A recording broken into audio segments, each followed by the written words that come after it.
बिस्मिल्लाहिर्रहमानिर्रहीम अस्सलाम वालेकुम। आप मेरा यूट्यूब चैनल देख रहे हैं। Welcome to my YouTube channel. Excise and taxation inspector के वाले से आज हमारा जो 14वां लेक्चर है। अगर आपने पहले 13 लेक्चर नहीं देखे तो पहले वो देख लें, उसके बाद इसको स्टार्ट कीजिएगा, क्योंकि एक तरतीब के साथ जब आप तैयारी करते हैं तो आपकी तैयारी मुकम्मल हो जाती है। ऐसे अगर आप एकदम से 14वीं को आ जाएंगे तो आपको समझ नहीं आएगी। ठीक है जी। सबसे पहले हमने ज्योग्राफी को मुकम्मल की है, अब हमने एवरीडे साइंस को मुकम्मल करना है। तो एवरीडे साइंस का आपको पता हमारे पास 4 टॉपिक्स थे। एक हमारे पास एनवायरमेंटल साइंस, वो हमने मुकम्मल कर लिया। फिर हमने बायोलॉजी को पढ़ना था, बायोलॉजी हमने मुकम्मल कर ली। आज हमने फिजिक्स को स्टार्ट करना है। ठीक है जी।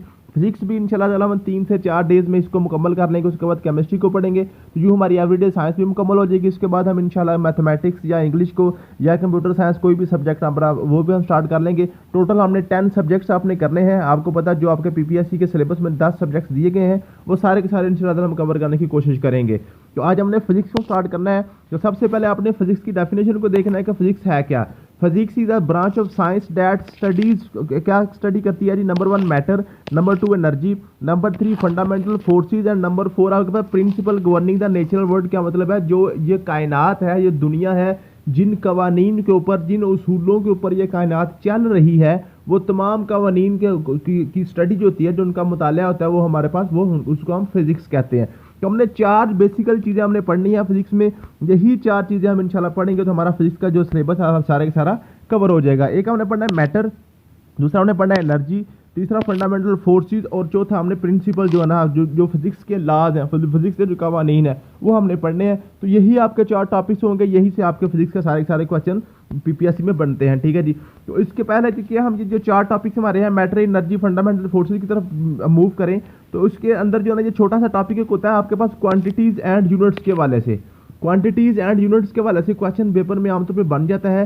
तो ये पहले इसके अंदर जिमनी ऐड कर दिया ताकि यहाँ पे आप पहले इसको आप पढ़ लें। ठीक है। उसके बाद मैं आपको जो मैटर वगैरह की तरफ लेके चलता हूँ आज। ठीक है जी। तो सबसे पहले आपने पढ़ना जी टाइप्स ऑफ क्वांटिटीज। क्वांटिटी कहते हैं मिकदार को। ठीक है। मिकदारों की दो इकसाम है, ये पेपर में पूछी जाती हैं। ठीक है जी। एक आपके पास है वेक्टर क्वांटिटी और एक आपके पास स्केलर क्वांटिटी। ठीक है जी। वेक्टर क्वांटिटी और स्केलर क्वांटिटी। स्केलर क्वांटिटी कौन सी है?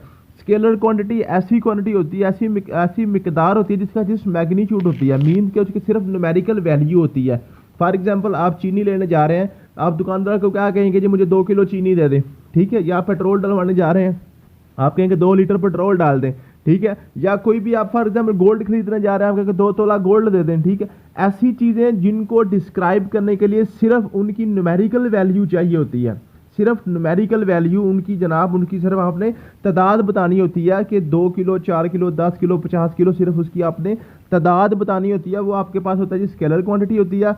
और वेक्टर क्वांटिटी वो होती है जिसमें आपने तादाद के साथ उसकी सिमत भी बतानी होती है, उसकी आपने डायरेक्शन भी बतानी होती है।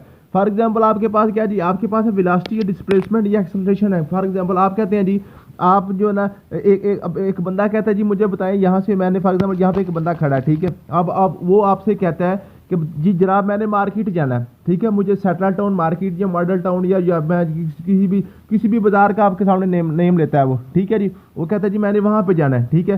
तो आप उसको क्या कहेंगे? आप उसको कहेंगे आप जनाब यहाँ से सीधा जाएँ, वहाँ से लेफ्ट हो जाइएगा, फिर राइट हो जाएगा। मीन्स के जब आपने कोई डायरेक्शन बतानी है, कोई आपने उसको कोई भी रास्ता बताना है, तो आप उसको ये बताएंगे कि आपने सीधा जाना है या इससे पीछे की तरफ जाना है, यहाँ से आपने लेफ्ट की तरफ जाना है या आपने राइट की तरफ जाना है, कितना जाना है, 2 किलोमीटर जाना है या 4 किलोमीटर जाना है। तो जब आप किसी भी चीज़ की रहनुमाई के लिए उसकी डायरेक्शन भी साथ लिखनी पड़ती है ना। फॉर एग्जाम्पल आपने देखा होगा जब आप सफ़र कर रहे होते हैं तो सड़कों के ऊपर साइन बोर्ड लगे होते हैं। क्या लिखा होता है? फॉर एग्जाम्पल लिखा होता है यहाँ पे फैसलाबाद जो है ना, फैसलाबाद जनाब आगे लिखा होता है 10 किलोमीटर, और सारे ऐसे तीर लगा होता है। ठीक है जी।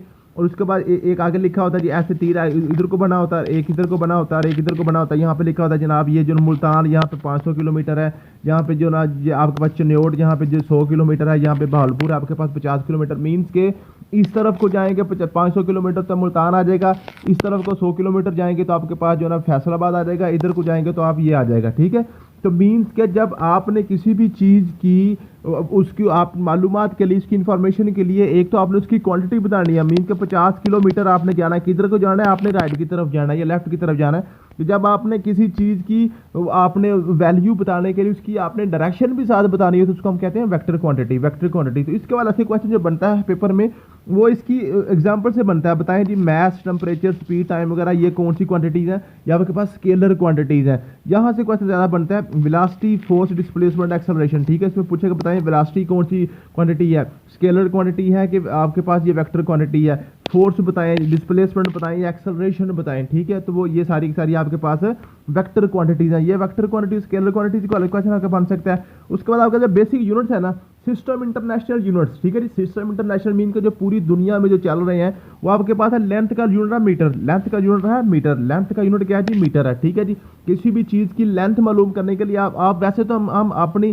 जो है ना नेटिव आपने अपने एरियाज में ये यूज़ करते हैं, कुछ फुट यूज़ कर रहे हैं, कुछ गज यूज़ कर रहे हैं। ठीक है, लेकिन जो इस इंटरनेशनली आपने किसी भी चीज़ की लेंथ में फाइंड करने के लिए, लेंथ की मालूमात देने के लिए उसका यूनिट होता है मीटर। जब क्वेश्चन पूछता है वो कि सिस्टम इंटरनेशनल में लेंथ का यूनिट क्या है, जो मीटर है, मीटर है। आप ये कहेंगे कि आपने मुझे 5 मीटर कपड़ा चाहिए। ठीक है जी, या आप कोई फॉर एग्जाम्पल कोई भी आप चीज़ लेने जा रहे हैं कोई, तो आप अगर उसकी लेंथ आपने खरीदनी है, लेंथ आपने कोई लोहे का राड आप खरीदने जा रहे हैं, तो आप उसको यही कहेंगे मुझे 5 मीटर राड दे देंगे, 10 मीटर कहेंगे। ऐसे नहीं कहेंगे मुझे 10 किलो जनाब कपड़ा दे देंगे, 10 किलो राड दे दें। ठीक है, तो उसकी लेंथ, उसका यूनिट क्या है जी, मीटर है। उसका यूनिट क्या है जी, मीटर है। ठीक है, उसमें मैस जो है ना, मैस किसी भी चीज़ का जो मास होता है। ठीक है जी, मैस का यूनिट होता है किलोग्राम। किलोग्राम जैसे चीनी है ना, चीनी का अपने मैस निकालना है, 5 किलोग्राम, 10 किलोग्राम, 20 किलोग्राम। नमक लेने जा रहे हैं, सब्जी लेने जा रहे हैं, गोश्त लेने जा रहे हैं, वो आपके पास वो मैस होता है, मैस। ठीक है, उसका यूनिट है किलोग्राम।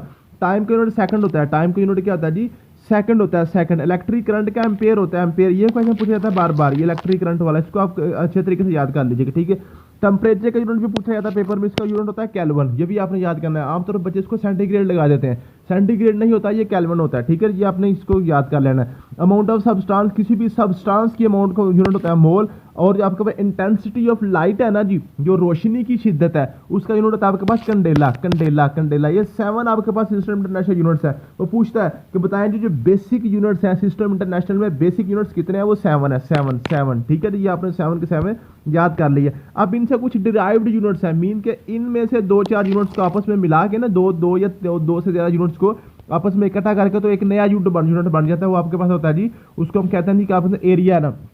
एरिया फॉर एग्जाम्पल क्या है, एरिया आपके पास क्या है, ये आपके पास एक आपके पास स्क्वायर है ना, आपने इसके एरिया निकालना, तो आप क्या करते हैं, लंबाई ज़रब चौड़ाई आप करते हैं। अब देखें लंबाई भी, ये भी एक लेंथ है ना, ये भी एक लेंथ है, और ये भी चौड़ाई भी इसकी एक लेंथ है। लेंथ और लेंथ दोनों, दो लेंथ इकट्ठी हो रही है, दोनों का इसकी भी यूनिट आपके पास मीटर है, इसका यूनिट भी आपका मीटर है। तो मीटर को मीटर से मल्टीप्लाई कर आपके पास मीटर स्क्वायर बन जाता है। ठीक है जी, तो पूछता है आपसे पास कि जनाब एरिया का यूनिट क्या है जी, मीटर स्क्वायर है। मीटर क्या, ऐसे ऊपर मुरब्बा लिखा हुआ आपको नजर आ रहा होगा। ठीक है जी, वॉल्यूम, वॉल्यूम होता है लंबाई ज़रब चौड़ाई ज़रब ऊंचाई, तो आपके पास मीटर क्यूब आ जाएगा। स्पीड होता है जी मीटर पर सेकंड, स्पीड का होता है जी मीटर पर सेकंड। एक्सेलरेशन का होता है मीटर पर सेकंड स्क्वायर। ठीक है जी, फोर्स का यूनिट आप तो पूछता है पेपर में, बड़ा इंपॉर्टेंट है। फोर्स का यूनिट होता है न्यूटन, न्यूटन, न्यूटन। ठीक है जी, ये उसके बाद आपने जो है ना टेम्परेचर जो हो गया जी, आप इसके आप फार्मूला याद करने की जरूरत नहीं है, सिर्फ आपने इसके यूनिट याद करने हैं। प्रेशर का यूनिट पास्कल होता है जी, एनर्जी का यूनिट जूल होता है, पावर का यूनिट वाट होता है। ये आपके पास 5वां, 6वां, 7वां, 8वां, ये बहुत बहुत इंपॉर्टेंट है। ये पेपर में बार बार पूछे जाते हैं यूनिट्स। ठीक है, इनको आपने अच्छे तरीके से कर लेना है। ठीक है जी, उसके बाद ये है जी, ये आपके पास होगा जनाब, ये मैंने आपको ज़िमनी कुछ चीज़ें इसके अंदर ऐड करनी थी। अब बेसिकली हमने जो करना है वो हमने करना है जी matter, energy, fundamental forces and principle governing the natural world. जो फिजिक्स की डेफिनेशन के अंदर 4 चीज़ें आई थी, हमने बेसिकली वही 4 चीज़ें करनी है। ठीक है जी, अब पहली चीज़ आपके पास मैटर, मैटर, मैटर को हम पढ़ते हैं कि मैटर क्या है। ठीक है जी, मैटर, मैटर को उर्दू में कहते हैं मादा, मादा, मादा, मादा क्या है। ठीक है, मादा क्या है जी। अब यहाँ से हम स्टार्ट करते हैं।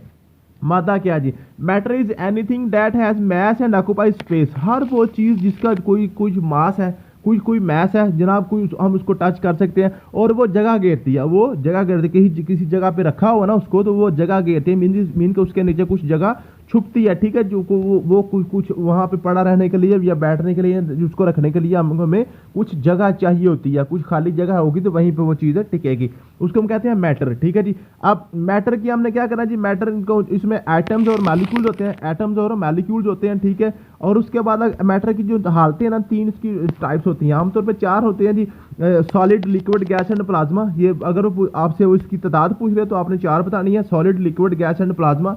लेकिन ये क्वेश्चन नहीं पूछेगा, क्वेश्चन आपका आमतौर पर इनकी जो 3 टाइप्स है ना, सॉलिड, लिक्विड और गैस, इसके बाद से क्वेश्चन बार बार आपसे पूछेगा, ठीक है जी। एक तो आपको मैटर की वो डेफिनेशन पूछेगा, ठीक है। बाकी आपके पास जो लिक्विड और गैस और सॉलिड इसके वाला से क्वेश्चन बार बार पूछेगा, ठीक है। अब सॉलिड क्या होता है, लिक्विड क्या होता है और गैस क्या होती है, ठीक है जी। लिक्विड क्या, सॉलिड क्या है, सॉलिड ऐसी वो चीज़ है जो जनाब सख्त होती है, जिसको दबाया नहीं जा सकता, जिसको दबाया नहीं जा सकता, और उसकी शक्ल भी चेंज नहीं होती, इसकी शक्ल भी चेंज नहीं होती। फॉर एग्जाम्पल एक पत्थर है ना, से पत्थर पड़ा हुआ है, आप पत्थर को चेंज नहीं कर सकते, वो टूट जाएगा लेकिन उसकी शक्ल तब्दील नहीं होगी, या ना ही उसको आप दबा सकते हैं, उसको आप दबा भी नहीं सकते। मीन्स के उसके अंदर जो मॉलिक्यूल्स है ना, उसके जो ऐसे, फॉर एग्जाम्पल ये आपके पास एक सॉलिड की चीज़ पड़ी हुई है, इसके अंदर जो मॉलिक्यूल्स है ना वो बिल्कुल ऐसे पैक है, ऐसे ना पैक आपस में बिल्कुल जुड़े हुए हैं, आपस में ऐसे ना, ऐसे आपस के अंदर वो ऐसे जुड़े हुए हैं जनाब, उसके अंदर कोई स्पेस नहीं है, बिल्कुल आप उसको जनाब उसको दबा नहीं सकते, उसको दबा नहीं सकते। तो ये क्वेश्चन पूछा जाता है कि बताएं जी, जो सॉलिड है उसकी क्या डिफाइन शेप होती है, या शेप चेंज कर लेता है, वो चेंज नहीं करता, उसको आप दबा नहीं सकते, ठीक है जी। उसके बाद आपके पास है जी, ये आपके पास है जी, और ये आपके पास है इसकी डेंसिटी कहते हैं गाढ़ापन, गाढ़ापन या गहरापन, ठीक है जी। तो ये गाढ़ा होता है, ये सॉलिड सबसे ज्यादा गाढ़ा होता है। उसके बाद आता है लिक्विड, उसको हम कहते हैं माया। ये जो माया होता है ना, माया जो पानी है, पानी अपनी मखसूद शक्ल नहीं रखता। आप पानी को अगर गिलास में डालेंगे तो ऐसे लंबा था वो पानी, इसकी शक्ल ऐसी हो जाएगी। अगर इसको हम किसी चौड़े बर्तन में डालें तो ये चौड़ा हो जाएगा, ठीक है। इसको गोल बर्तन में डालें तो ये गोल हो जाएगा। मीन्स के पानी जो होता है वो बर्तन की शेप अख्तियार कर लेता है, अपनी शेप वो चेंज कर देता है, ठीक है। और इसके अलावा पानी को भी दबाया नहीं जा सकता, इसको भी दबाया नहीं जा सकता, ठीक है जी, समझ आ गई है। और इसकी जो आपके पास जो डेंसिटी होती है सॉलिड से कम होती है, सॉलिड से इसकी डेंसिटी कम होती है, ठीक है जी, समझ आ गया जी। ये आपके पास सॉलिड लिक्विड के वाला से क्वेश्चन आ गया। फिर आपको गैस है, जो गैस है ना, गैस की डेंसिटी सबसे कम होती है, इसके जो पार्टिकल होते हैं आपस में दूर दूर होते हैं, ठीक है। इसको दबाया भी जा सकता है, ठीक है, समझ आ गया जी। और मीन्स के और इसकी यही से पूछेगा आपसे। और गैस है ना, गैस की भी अपनी कोई शक्ल नहीं होती, इसको आप बलून में भरें तो गोल हो जाएगी, आप इसको लंबे बलून में भर लें लंबी हो जाएगी, ठीक है, समझ आएगी। इसको सिलेंडर में भरें तो ये सिलेंडर की शेप में हो जाती है, ठीक है। तो यहाँ से क्वेश्चन ये बनता है, बताएं जी सॉलिड की शेप चेंज होती है कि नहीं होती, लिक्विड की शेप चेंज होती है कि नहीं होती, गैस की शेप चेंज होती है कि नहीं होती। फिर वो पूछता है इनमें से डेंसिटी किसकी सबसे ज्यादा है, डेंसिटी कहते हैं गाढ़ापन, ठीक है जी। तो वो को आती है, ठीक है। अब नेक्स्ट क्वेश्चन आपके पास होता है जी, ये है जी आपके पास ये जो नीचे लिखे हुए हैं तीन चार पॉइंट्स में लिखे हुए हैं, ये आपने याद कर लेना। सबसे पहले आपके पास रिजिड कहते हैं जी, जो जिसको हम जिद्दी कहते हैं, जिद मीन के वो अपनी बात बड़ा रहता है, वो चेंज नहीं होता। जो सॉलिड होता है ना, सॉलिड अपनी शेप चेंज नहीं करता, ये रिजिड होता है, अपनी शेप चेंज नहीं करता। ये फिक्स शेप इसकी होती है, फिक्स इसका वॉल्यूम होता है, और कैनॉट बी स्क्वैश, इसको दबाया भी नहीं जा सकता। ये 4 चीजें आपने सॉलिड के वाले से याद कर ली। लिक्विड के वाले से आपने चीजें याद करनी, ये रिजिड नहीं है, मीन का अपनी शेप चेंज कर जाता है, जिस भी बर्तन में डालो उसी बर्तन की शेप में अख्तियार कर लेता है, ठीक है। इसको भी कोई फिक्स शेप नहीं होती, ठीक है। और इसका वॉल्यूम फिक्स होता है, और इसको भी आप दबा नहीं सकते, ठीक है। इसका वॉल्यूम फिक्स है, क्या मतलब है इसका, मतलब अगर आपके पास 1 लीटर पानी है ना, 1 लीटर पानी है तो ये 1 लीटर ही रहेगा, चाहे इसको आप बलून में डालें, चाहे इसको आप कप में डालें, चाहे इसको ग्लास में या जग में या आप किसी भी बर्तन में डालें, तो ये 1 लीटर ही रहेगा। अपनी शक्ल तो चेंज कर देगा लेकिन उसकी वॉल्यूम इसका चेंज नहीं होता। गैस क्या है, गैस आपके पास है जी, इसके भी ये रिजिड नहीं होती, अपनी शेप चेंज कर जाती है, इसकी कोई फिक्स शेप नहीं होती, ठीक है जी। और इसका फिक्स वॉल्यूम भी नहीं होता, और ये कैन भी स्क्वैश मीन कि इसको दबाया जा सकता है। अब वॉल्यूम क्यों नहीं फिक्स होता, अब देखें यहाँ आपके पास गैस है ना, गैस को आप कंप्रेस करके छोटे से सिलेंडर में डालें तो इधर पूरी आ जाएगी। अगर इसी गैस को आप बड़े से सिलेंडर में डालें तो सारे सिलेंडर में ऐसे फैल जाती है। अगर आप ये सारी गैस अपने पूरे कमरे में छोड़ दें तो पूरे कमरे में फैल जाएगी। मीन कि इसका वॉल्यूम भी आपके बर्तन के मुताबिक ये बड़ा हो जाता है, ठीक है। पानी है ना, पानी देखेंगे जैसे पानी है ना, पानी 1 लीटर है, तो अगर आपका बर्तन बड़ा है तो पानी जो है ना यहाँ पे नीचे पानी आ जाएगा, ऊपर आपका बर्तन खाली रहेगा। लेकिन आपके पास जो गैस है ना, गैस आप जिस मर्जी बर्तन में उसको भर दें वो पूरे के पूरे बर्तन में सेम जो ना वो फैल जाती है, ठीक है जी। उसकी डेंसिटी हर जगह पे सेम हो जाती है। तो ये आपके पास क्वेश्चन होते हैं जी, लिक्विड, सॉलिड और गैस के बारे से क्वेश्चन बनते हैं, ये आपने याद कर लेने हैं। फिर आपके पास है जी ये जो आपके पास सॉलिड, लिक्विड और गैस है ना, ये आपस में चेंज हो जाते हैं, आपस में एक दूसरे की शक्ल इख्तियार करते हैं। वो आपके पास क्वेश्चन बनते हैं, वो आपके पास है जी एवेपोरेशन, कंडेंसेशन और सब्लिमेशन। अब एवेपोरेशन क्या है जी? एवेपोरेशन है वेपर्स बनना, बुखारात बनना। जो आपके पास लिक्विड है ना, लिक्विड को आप गर्म करें तो ये गैस में तब्दील हो जाता है। पानी को गर्म करें ना तो पानी ऊपर को उड़ना शुरू हो जाता है। आप किसी भी बर्तन में पानी डाल के नीचे उसको चूल्हा जलाए ना, और कुछ देर के बाद आप उसके ऊपर हाथ रखें तो आपका हाथ गीला होना शुरू हो जाएगा, ठीक है। जमीन के पानी यहाँ से ऊपर को बुखारात बन के उड़ना शुरू हो जाएगा, उसको हम कहते हैं जी evaporation. The process of turning from liquid to vapours, ठीक है जी। लिक्विड से आपने गैस में जाना है, लिक्विड से वेपर्स में जाना है, तो उसको हम क्या कहते हैं जी? इसको हम कहते हैं जी इवेपोरेशन, ठीक है जी। उसको हम कहते हैं बॉइलिंग। इसकी एग्जांपल है बॉइलिंग ऑफ वाटर। वाटर को बॉयल करें तो आपका वाटर जो है ना वो गैस बन के ऊपर को उड़ जाता है। फिर आपका होता है कंडेंसेशन। कंडेंसेशन यह है कि गैस से वापस आपने लिक्विड में आना है, गैस से वापस आपने लिक्विड में आना, उसको हम कहते हैं कंडेंसेशन, ठीक है जी। Water vapours into air is change into liquid water, ठीक है जी। Water vapours into water droplets, ठीक है जी।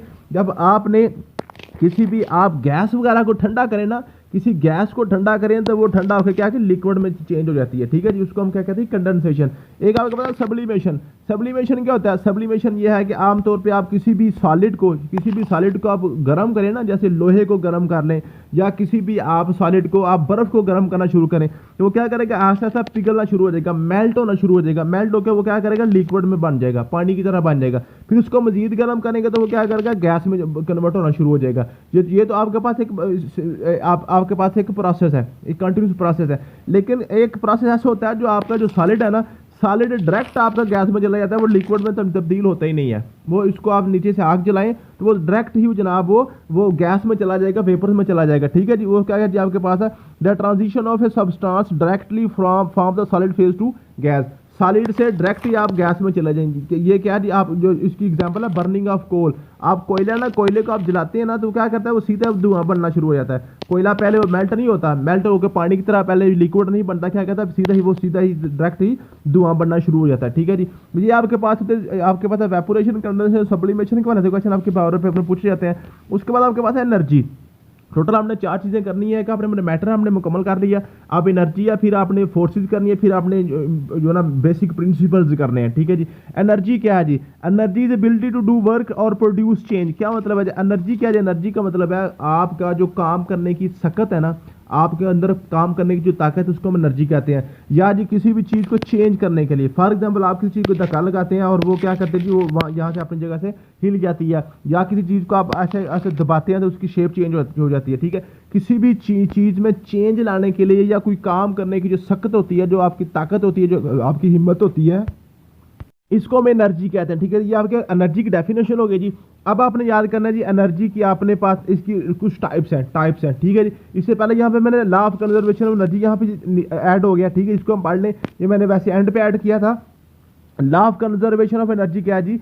एनर्जी को एक टाइप से दूसरी टाइप में चेंज किया जा सकता है, और जो एनर्जी है, एनर्जी को आप खत्म नहीं कर सकते। आप एनर्जी को खत्म नहीं कर सकते, ना ही एनर्जी पैदा कर सकते हैं। एनर्जी आप खुद पैदा भी नहीं कर सकते, ना इसको खत्म कर सकते हैं, बल्कि इसको एक शक्ल से दूसरी शक्ल में चेंज कर सकते हैं। अब इसको आप समझना है, आप इसको इस तरह समझिएगा। इसकी आप टाइप्स पढ़ेंगे, आपको ऑटोमेटिक समझ आ जाएगी। अब टाइप्स क्या है जी एनर्जी की टाइप्स आपके पास काइनेटिक एनर्जी है। काइनेटिक एनर्जी है जी किसी भी चीज़ की मोशन की वजह से, किसी भी चीज़ की हरकत की वजह से जो एनर्जी होती है, जो किसी भी चीज़ में वो बिगाड़ पैदा करती है या उसमें चेंज पैदा करती है, उसको हम कहते हैं काइनेटिक एनर्जी। फॉर एग्जांपल आपके पास ये है जी, ये एक पत्थर है, ये फॉर एग्जांपल एक पत्थर है। ये पत्थर इंसान के पास ऐसे पत्थर के साथ टेक लगा के इंसान बैठा हुआ है। अब ये जो पत्थर है इंसान को कुछ भी नहीं कह रहा, कोई चेंज नहीं कर रहा, कोई बिगाड़ नहीं पैदा कर रहा है। अगर यही पत्थर है ना, ये हरकत करना शुरू कर दे, हरकत करे, for example 100 kilometre per hour की रफ्तार से हरकत करना शुरू करे। अब ये हरकत करता हुआ किसी इंसान के ऐसे बैक पे आकर लगेगा ना, तो वो क्या करेगा? उसको जनाब नुकसान पहुंचाएगा। इसका मतलब है ये जो पत्थर था ना, पत्थर की अपनी एनर्जी कोई नहीं थी, बल्कि अगर इसने हरकत किया तो हरकत की वजह से इसके अंदर एनर्जी आ गई है। इस एनर्जी ने जाके इंसान के जनाब वो जो बैक पे लगा है या उसके सर में लगा है, तो जनाब उसने उसका सर फाड़ दिया है या उसने उसमें चेंज पैदा कर दिया है। तो ऐसी एनर्जी जो जनाब जो है जी जो हरकत की वजह से पैदा होती है, फॉर एग्जाम्पल ये एक कार है, फॉर एग्जाम्पल ये कार है, कार के साथ इंसान ऐसे खड़ा है, कार के आगे इंसान खड़ा है, कार इंसान को कुछ भी नहीं कह रही, लेकिन एक मूविंग कार के आगे खड़ा होगा तो उसके नीचे आके मर जाएगा, ठीक है। तो जो एनर्जी किसी भी चीज़ में उसकी हरकत की वजह से पैदा होती है, मूवमेंट की वजह से पैदा होती है, उसको हम कहते हैं जी काइनेटिक एनर्जी, ठीक है। यही सिर्फ आपने याद करना है, ठीक है। लेकिन आपको पता है पोटेंशियल एनर्जी, पोटेंशियल एनर्जी किसी भी चीज़ की पोजीशन की वजह से, पोजीशन की वजह से, पोजीशन क्या जी, फॉर एग्जांपल आपके पास ये एक पत्थर है, पत्थर आपके पास ऊपर खड़ा है, ऊपर, ठीक है जी।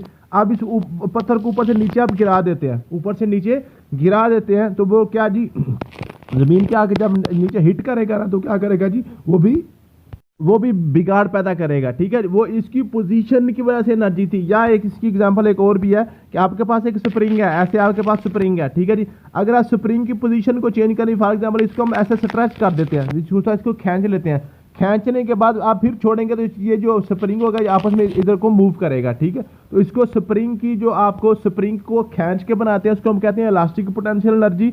और ये जो आपके पास पत्थर ऊपर से नीचे जमीन की तरफ गिरता है, जमीन की कशिश की वजह से एनर्जी, उसको हम कहते हैं ग्रेविटेशनल पोटेंशियल एनर्जी। तो क्या कहते हैं जी, ग्रेविटेशनल पोटेंशियल एनर्जी। तो ये पोटेंशियल एनर्जी की वजह से आपने चीज याद कर लेनी है, ठीक है जी। उसके बाद आपका थर्मल एनर्जी है। थर्मल एनर्जी आपके पास है जी, जो ये आपके पास जो हीट की वजह से इसको क्या बोलते हैं, internal energy of an object due to the kinetic energy of its molecules. क्या मतलब है, ये आपके पास है ना, ये आपके पास एक फॉर एग्जांपल एक आपके पास सॉलिड है, सॉलिड कोई चीज पड़ी हुई है, ठीक है। असल क्या होता है, ये कोई भी आपके पास मैटर है ना, सॉलिड है या लिक्विड है या गैस है, उसके अंदर ये मॉलिक्यूल ऐसे होते हैं, मॉलिक्यूल या एटम्स इस तरह इसके अंदर होते हैं, ठीक है जी। जब आप इसको गर्म करते हैं ना, तो ये जो मॉलिक्यूल आपस में हरकत करना शुरू कर देंगे, आप मॉलिक्यूल आपस में हरकत करना शुरू कर देते हैं। जब ये मॉलिक्यूल आपस में हरकत करते हैं, तो आपको पता है हरकत करने वाली चीज़ के अंदर कौन सी चीज़ होती है, काइनेटिक एनर्जी होती है। तो ये जो काइनेटिक एनर्जी है, ये जो चीज़ है खुद हरकत नहीं कर रही, बल्कि इसके अंदर जो मॉलिक्यूल्स है वो हरकत कर रहे हैं, ठीक है। ये देखे ना, ये चीज़ है, ये खुद तो हरकत नहीं कर रही, उसी पेंदे के अंदर ही है, ठीक है। लेकिन इसके जो मॉलिक्यूल है ये आपस में हरकत करना शुरू हो गए, ठीक है। इसको हम कहते हैं इंटरनल काइनेटिक एनर्जी। जो किसी भी सब्सटेंस के अंदर जो मॉलिक्यूल्स हैं, जब वो हरकत करना शुरू कर देते हैं, तो उसकी वजह से जनाब उसके अंदर एनर्जी पैदा हो जाती है। इसी तरह इसका एग्जांपल ये है जी, आपके पास फॉर एग्जांपल आप जो है ना, ये आपके पास आप किसी भी बर्तन के अंदर पानी को ऐड कर दें, पानी को ऐड करके उस बर्तन को बंद करके नीचे से आप उसको चूल्हा जला दें। चूल्हा जलाएंगे तो पानी के जो अंदर जो मॉलिक्यूल है ना, वो आपस में हरकत करना शुरू हो जाएंगे, आस्ते आस्ते हरकत इतनी ज़्यादा बढ़ जाएगी, तो ये जो बर्तन उसको फाड़ देंगे, उसको फाड़ के पानी बाहर निकल आएगा। वो कहते हैं उस समय जी जो ना प्रेशर कुकर को फाड़ दिया, फट गया प्रेशर कुकर, या जो कोई भी जो ना बर्तन फट जाता है, ठीक है। जो इस वजह से होता है कि जो उसके अंदर जो है ना काइनेटिक एनर्जी उसके मॉलिक्यूल्स के अंदर आ जाती है, उसको हम कहते हैं जी थर्मल एनर्जी, ठीक है। उसके बाद है chemical energy. Chemical energy energy stored in the chemical bonds of molecule, ठीक है। जो केमिकल एनर्जी, केमिकल बॉन्ड्स है ना, जो किसी भी सब्सटेंस के अंदर वो उसको कोवलेंट बॉन्ड है या आयोनिक बॉन्ड वगैरह है, वो आपको मैं इंशाल्लाह केमिस्ट्री में जाकर पढ़ाऊंगा, ठीक है। उनके बॉन्ड की वजह से जो उसके अंदर एनर्जी होती है ना, वो होती है जी केमिकल एनर्जी। ये बम्स वगैरह में यूज होता है, ठीक है जी। उसके बाद पता है इलेक्ट्रिकल एनर्जी। इलेक्ट्रिकल एनर्जी है जी, ये आपके पास जो आपके पास चार्ज है ना, इलेक्ट्रिक चार्ज की फ्लो की वजह से, जो बिजली की वजह से जो आपकी एनर्जी होती है, उसको हम कहते हैं जी इलेक्ट्रिकल एनर्जी, ठीक है जी। तो न्यूक्लियर एनर्जी है, ये पढ़ने की जरूरत नहीं है, रेडिएशन एनर्जी की जरूरत नहीं है, ठीक है। तो ये आपके पास एनर्जी की टाइप्स हो गई जी। अब आप देखें आपका law of conservation of energy को आप देखते हैं। Law of conservation of energy क्या है जी, किसी भी एक चीज की एनर्जी को आप इसकी दूसरी फॉर्म में चेंज कर सकते हैं। फॉर एग्जांपल आपके पास ये पत्थर है, जब आपके पास पत्थर पड़ा हुआ है, इसकी हाइट है जमीन के ऊपर जनाब 20 फुट की हाइट पे ये पड़ा हुआ है, ठीक है। अब इस टाइम ये जनाब ये जो पत्थर आपका है, ये इसके अंदर टोटल एनर्जी इसकी क्या है, इसकी पोटेंशियल एनर्जी है mgh, इसको कहते हैं mgh, ठीक है जी। ये आपके पास इसकी पोटेंशियल एनर्जी है। अब ये हरकत नहीं कर रहा, अब इसकी काइनेटिक एनर्जी 0 है, क्योंकि काइनेटिक एनर्जी आपके पास होती है हरकत की वजह से। अब ये हरकत नहीं कर रहा, सिर्फ ऊपर खड़ा है, ठीक है जी, ऊपर ये खड़ा है, ठीक है। अगर वहां से नीचे इसको गिराएंगे तो क्या करेंगे, जैसे जैसे जनाब इसकी हाइट कम होती जाएगी, इसकी पोजीशन कम होती जाएगी, इसकी पोटेंशियल एनर्जी कम होती जाएगी, ठीक है। और लेकिन जब जैसे जैसे ये नीचे को आएगा, इसकी हरकत शुरू हो जाएगी, तो इसकी जो पोटेंशियल एनर्जी है ये काइनेटिक एनर्जी में चेंज होती जाएगी। जब इसका मतलब है कि एनर्जी की एक टाइप को दूसरी टाइप में आप चेंज कर सकते हैं, लेकिन एनर्जी आप खत्म नहीं कर सकते। उसको हम कहते हैं law of conservation of energy. तो ये आपके पास मैटर और एनर्जी आज हो गया। कल इंशाल्लाह ताला हम जो है फिजिक्स के रूल्स के वाले से क्वेश्चन पढ़ेंगे, फोर्सेज के वाले से पढ़ेंगे, तो जो हमारी फिजिक्स भी कंप्लीट हो जाएगी। थैंक यू सो मच, मिलते हैं नेक्स्ट वीडियो में। अल्लाह हाफिज़।